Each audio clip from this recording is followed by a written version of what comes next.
تبسل جو ہوتا ہے نا، کسی وسیلے سے دعا کرنا. ایک تبسل ہوتا ہے اعمال صالحہ کی وسیلے سے دعا کرنا، کہ میں نے فلاں عمل کیا تھا یا اللہ وہ آپ کے لیے کیا تھا، میں اس کے وسیلے سے آپ سے دعا مانگتا ہوں کہ یہ کام میرا کر دیجئے. اس کو تبسل بالاعمال الصالحہ کہتے ہیں، اور یہ جائز ہے، حدیث میں ہے، ثابت ہے. اور ایک تبسل یہ ہے کہ میرے پاس اور تو کچھ ہے نہیں، کوئی عمل میرے پاس نہیں ہے، لیکن مجھے آپ کے فلاں مقرب بندے سے محبت ہے، اس محبت کا واسطہ دے کر آپ سے مانگتا ہوں. تو دونوں میں سے کون سا افضل ہوا؟ محبت والا.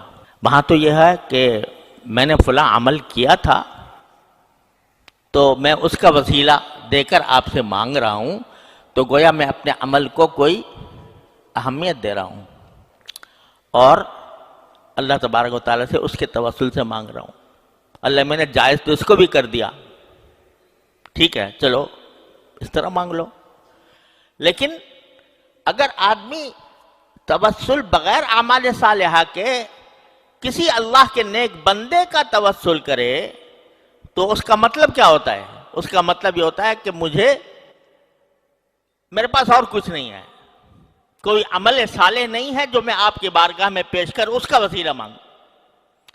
میرے پاس تو اتنا ہے کہ فلاں بزرگ جو آپ کے مقرب بندے ہیں ان کی محبت ہے مجھے حاصل، تو اس محبت کا بس واسطہ دیتا ہوں.